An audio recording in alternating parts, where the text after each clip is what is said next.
wasiirro ka tirsan xukuumadda madaxweyne Axmed Maxamed Maxamuud Silaanye ayaa maanta booqashooyin indheindhey ku tagay goobo muhiim oo ka mid ah magaalada Burco kuwaas oo ay ugu kuurgalayeen bal sida ay u shaqeyso iyo weliba sidii loo furi lahaa garoonka diyaaradaha ee magaalada Burco. Wasiiradan ayaa waxay ka koobnaayeen wasiirka duulista iyo hawada Jamhuuriyadda Somaliland Maxamuud Xaashi Cabdi, wasiirada shaqada iyo shaqaalaha ee Jamhuuriyadda Somaliland Marwo Ilhaan Maxamed Jaamac. Waxaana ay wasiiradan ugu horreynba socdaalkooda ka bilaabeen garoonka diyaaradaha ee magaalada Burco, kaasi oo ay haatan albaabadu u laaban yihiin, laakiinse wasiirka duulista iyo hawada Jamhuuriyadda Somaliland Maxamuud Xaashi uu shaaca ka qaaday inay si degdeg ah u howlgelin doonaan garoonka diyaaradaha ee magaalada Burco. Wafdigan ayaa sidoo kale waxa ay socdaal indheindheyn iyo sahaamin isugu jira ku soo mareen deegaano ka degmada Qoyta, waxaana uu sheegay in wasiirku haddii ay suuragal tahay garoonka diyaaradaha ee magaalada Burco meesha laga raray, taasi oo wasiirku ugu tegay bal inay suuragal tahay in garoonka diyaaradaha ee magaalada Burco loo raro deegaanka Qoyta. Dhanka kalena wasiirada shaqada iyo shaqaalaha oo uu heliyo wasiirka duulista hawada ayaa sidoo kale waxay socdaalkooda ku soo mareen inta badan warshadaha magaalada Burco, kuwaas oo ay ka mid ahaayeen warshada hilibka ee magaalada Burco iyo warshadaha biyaha ee kala ah Xareeda iyo Saxansaxo. sidoo kalena waxay wasiiradu socdaal ku soo mareen warshada Tayda Airlines. ugu dambeyn wasiirada ayaa waxay saxaafadda kula hadleen warshada hilibka iyagoo sheegay booqashadaasi indheyn maray wasiiradu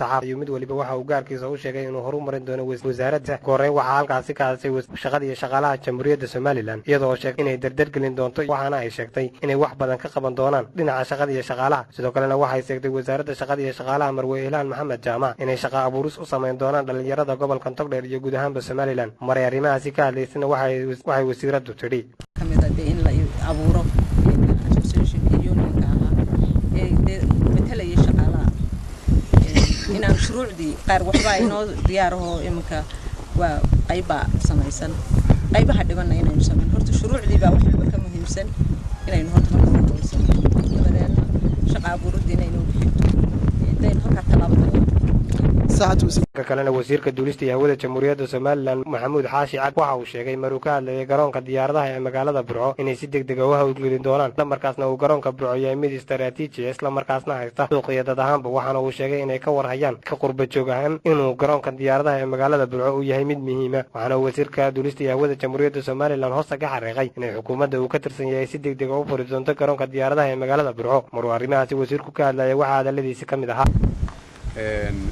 maadaama aan ahay wasiirka xukuumadda uga mas'uula duulista hawada iyo maamulka iyo horumarinta madaarada, waxaan u imid bal in aan u fududalo xaalada madaxdiisa Burco oo sidaynu wada ognahay aan madaarkeedu shaqaynay muddo dheer.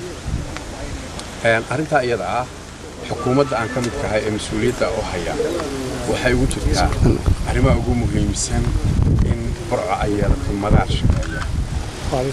anigoo wasiirkeedii ahina waxaan u arkaa inaan ahayn wax suuragal ah iyo haddii ay tahay siyaalo badan kala eego. si kastaba ha ahaatee booqashada labadan wasiir ayaa waxay noqonaysaa wasiiradii ugu horreeyay ee ka tirsan xukuumadda cusub ee madaxweyne Axmed Maxamed Maxamuud Silaanye oo booqasho ku yimaada magaalada Burco ee xarunta gobolka Togdheer, iyadoo ay hore u jireen cabashooyin laga muujinayay xidhnaanshaha airport-ka. ayaa waxaad moodaa inay dadka reer Burco ididiilo ka muujiyeen in la furo airport-ka magaalada Burco. si kastaba ha ahaatee dadka magaalada Burco iyo guud ahaanba Somaliland ayaa indhaha waxay la raacayaan waxqabadka xukuumadda cusub ee madaxweyne Axmed Maxamed Maxamuud Silaanye. kusoo wada duuduuba booqashadan iyo kormeerkan ayaa waxay noqonaysaa mid ay wasiirada ka tirsan xukuumadda madaxweyne Axmed Maxamed Maxamuud Silaanye oo markii dambena shiro gooni kula shirayay madaxda iyo odayaasha gobolka Togdheer Hotel City Plaza mid ay kula guryo noqon doonaan xukuumaddii madaxweyne Axmed Maxamed Maxamuud Silaanye. Saleeman Sahal Jaamac, shabakadda wararka ee Iftiin News, Burco, Somaliland.